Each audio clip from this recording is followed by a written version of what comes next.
And welcome to another episode where you learn Spanish with me. Today we are changing the topic and we are moving away from directions. We did a good 2 episodes of that. We learned about that in 2 lessons, and now we are going to move on to another resource. As you can see on screen, we are learning with Laura, I think call it. I think she used to call us a Spanish after hours potentially. And I've gone through the first 5 minutes of this episode, I think, up until when she was about to begin to talk about question words, and she gave us a lot of conversational vocabulary.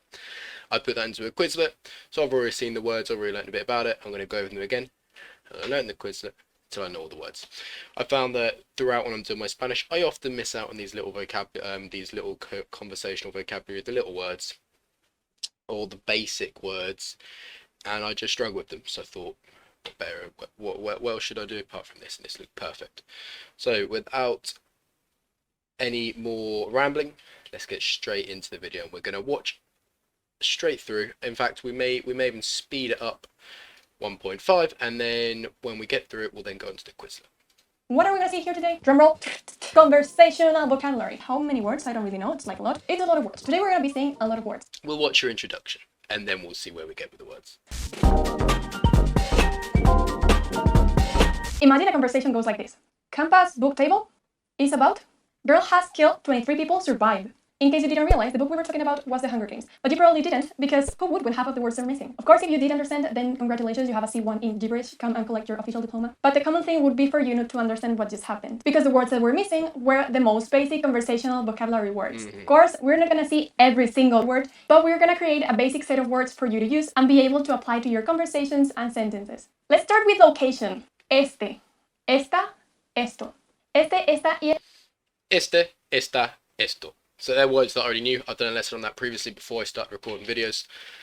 And then we also will now learn about ese, esa, and eso as well, very similar. So we've got este, esta, and esto. I think as she just said, that's for this. So it's something when you got it close, so I'd be like this mouse. If I was translating that, don't know word for mouse, it would be esta, or whatever the right word is for that, or it's masculine or feminine. esto are used to refer to something that's here. The translation for these three words would be this. It's something that's close to you. This thing right here. Este is a word we use when we're referring to an object that's masculine. Esta, it's a word we use when we're referring to something that's feminine. And esto is just something that you say on its own. Este palo, esta caja, esto. Like, for example, you're in the kitchen table and you see something, you don't know where it is, and you say, ¿qué es esto? Esto is something that you don't really know what it is, so you don't know the gender. In that case, you use esto. Ese, esa, eso. These words refer to something that's a bit further away from you, but not really far away. So the translation would be that, this, and that, midway. Ese palo, esa caja, eso. Again, it follows the same rules as este, esta, y esto. To refer to something that's really far away, you say aquel, aquella, aquello. This would be those. Aquel palo, aquella caja, aquello. Up until now, I've been using all of these words to refer to location, but I would also like to remark that you can also use these words to refer to time. Aquel día llovió mucho. That day, it rained a lot. Aquí. Here. Aquí hay un palo. Allí. Over there. Hay un palo allí. Lejos. Far away. El restaurante está muy lejos. Cerca. Close by. El restaurante está cerca. Derecha. Right. Gira a la derecha. Izquierda. Left. Gira a la izquierda. ¿Dónde? Where? ¿Dónde están mis cosas? Counting. Next up, we have counting vocabulary. First thing you want to know are cardinal numbers. So 1, 2, 3, 4, 5, 9, 10, etc., etc. Second thing you want to know are the ordinals. First, second, third, fourth, Pause fifth, after this bit. primero, segundo, tercero, cuarto, quinto. This can be used to list things off or to rank stuff. Ramón quedó primero en la carrera.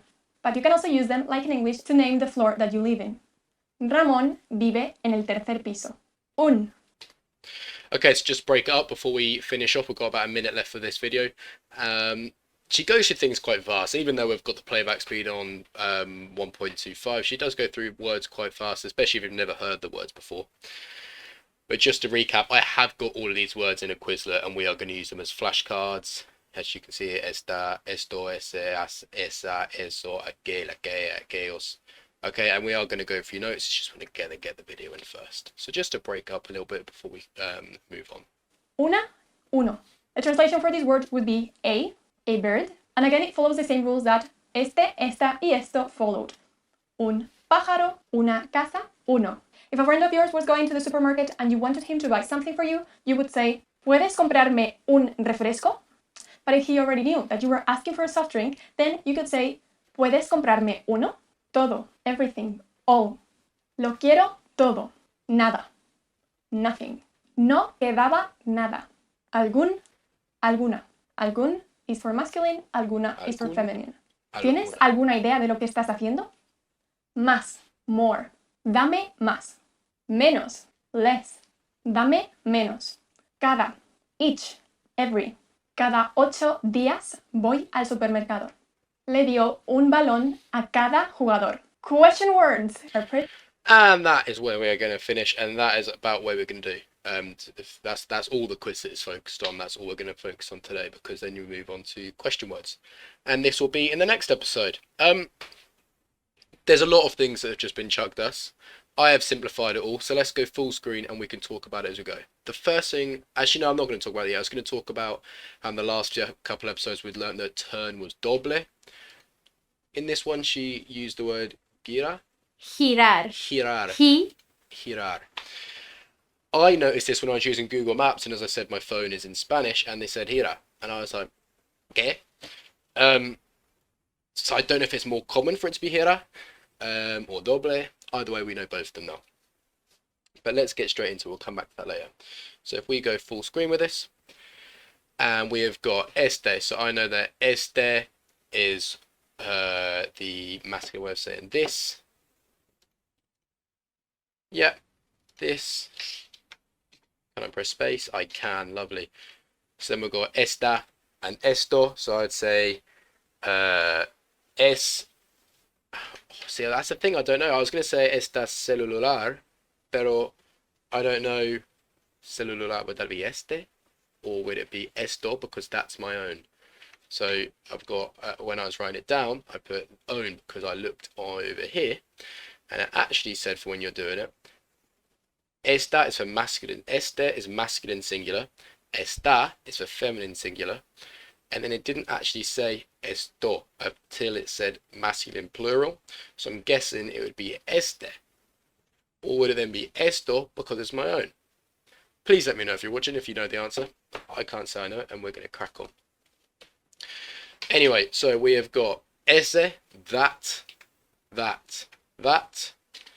Again, that's one of the ones where on the Spanish Dict website, very good website, it doesn't actually say eso at all. It just says ese masculine and esa feminine, and then the plurals.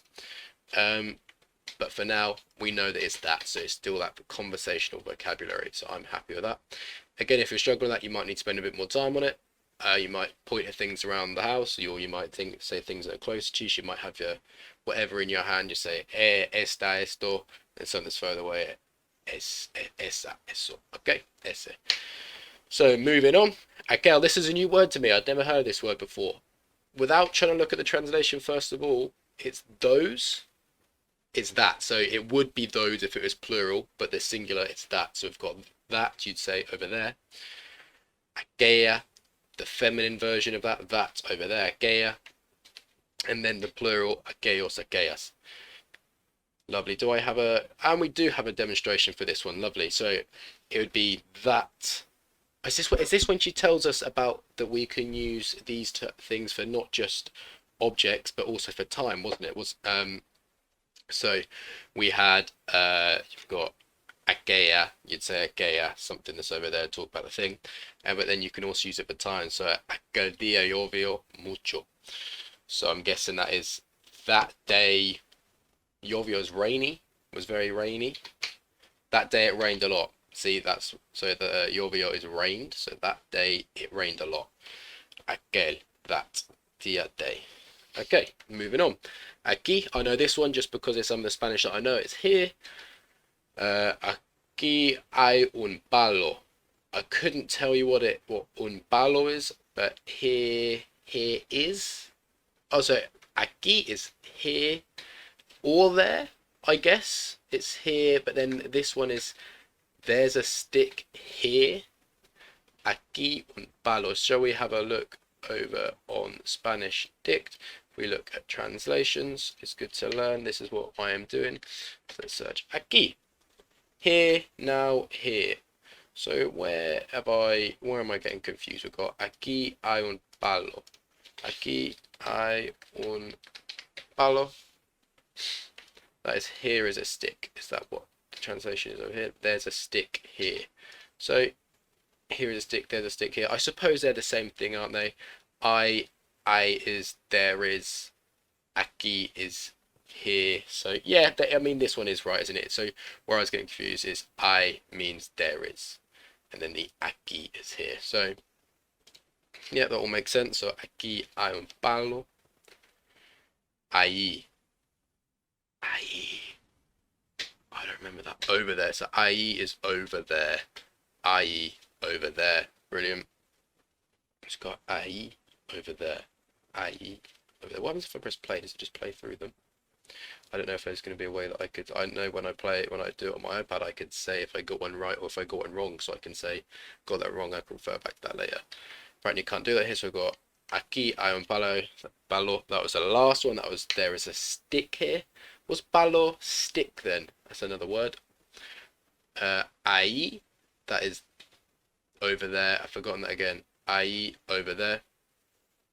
Hay un palo ahí. There is a stick over there. There's a stick over there. Lovely. Lejos, far away. Lejos, far away. And then that means that the next one I just know will be. So, el restaurante está muy lejos. The restaurant is very far away. Cerca, close. Close by. Cerca, lejos. Cerca, lejos. So we've got cerca, lejos, cerca, lejos. Cerca is close by. El restaurante está cerca. The restaurant is close by. Let's also note the está on there is very good sentence that Laura put together there. Derecha, we learned this one in the last two episodes. That is right. It's gira a la derecha. That's where we start to learn the new vocabulary, even compared to vocabulary we learned in the last two episodes. It would have been doble a la derecha, whereas here we're learning gira a la derecha, which seems to be more common in use going by what I've just been learning, unless there's a Spain Spanish, and then Latin America Spanish, and doble is more Latin, and this one is more Spanish. It's good to know both. Spain Spanish, good to know both. Gira a la derecha, turn right. Izquierda, left. Gira a la izquierda, turn left. Girar, I left that in there just we're really highlighting it's to turn. The verb girar is to turn.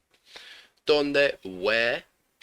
I didn't put the answer for that one. Where are my things? I didn't even go over that one. Donde están mis cosas? So I wouldn't have known cosas was things. I would have known donde están. Where are my things? This is where we then move on to numbers, wasn't it? So instead of I skipped actually past the numbers because it's uno, dos, tres, etc. We know that one. So I went actually onto, was it called the cardinal numbers, or was it something else? Whatever it was, this is like the first, segundo, second, tercero, third, cuarto, fourth, quinto, fifth. We're going to go over all these Quizlet, all these flashcards in a randomized order later, so we're really testing us. Ramón quedó primero en la carrera. So Ramón placed first in the race. Good. Placed, quedó, first en la carrera, race. Ramón vive en el tercer piso. Ramón lives on the third floor. Brilliant. Una, uno, a, masculine, feminine, etc., all the different endings. Is a, puedes comprarme un refresco. So you'd say un because it's masculine, refresco, you're saying, can you buy me a soft drink? Can you get me a soft drink? And then alternatively, she also gave the demonstration of, can you get me one? If you already said about a soft drink, or can you get me one? Puedes comprarme uno. Can you get me one? Todo, all all/everything. I think that's a relatively well-known one. Lo quiero todo. I want it all. Nada. Nothing. Happy with that one. Algún. Oh, is this something? Some/any. Shall we have a look? Algún. Someone. So something was wrong. It's someone, any. So that was right. So algún is the masculine. Alguna is feminine. Algún, alguna. Más, more. Dame más. Give me more. So dame is give me. Menos. Dame menos. Manos is less. Dame menos. Give me less. Cada. Each/every. Okay. So cada 8 días voy al supermercado. I forgot again. Every 8 days I go to the supermarket. Okay, brilliant. So that's all the words that we went over. Oh, le dio un balón a cada jugador. So cada was every.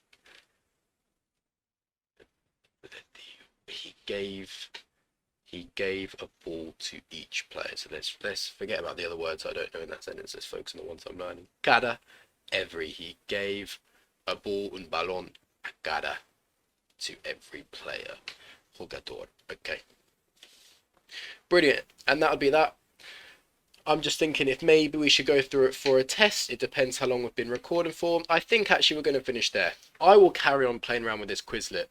And I'll just sit here and if you can do it now when you're watching the video, if you do it later, that's fine. You choose when you do it. But that's the words that I'm going to be learning today. I'm going to go over that a bit more, probably go over it and do the other options that we can see here on study. But as we finish, thank you very much to Laura, Spanish After Hours. This video is brilliant. We're going to watch the second half of this video and perhaps we'll go further into the question words that she's mentioned. In the next one, I'll make the Quizlet again. We'll do the same thing over. So if we quickly recap, these are all of the words that we've learned today. There's a few that I struggled with. There's a few I'm going to go over. I'm going to test myself. I recommend you do the same. And thank you very much for studying and learning with me today. Thank you very much to Laura, Spanish After Hours. And I look forward to seeing you next time. Thank you.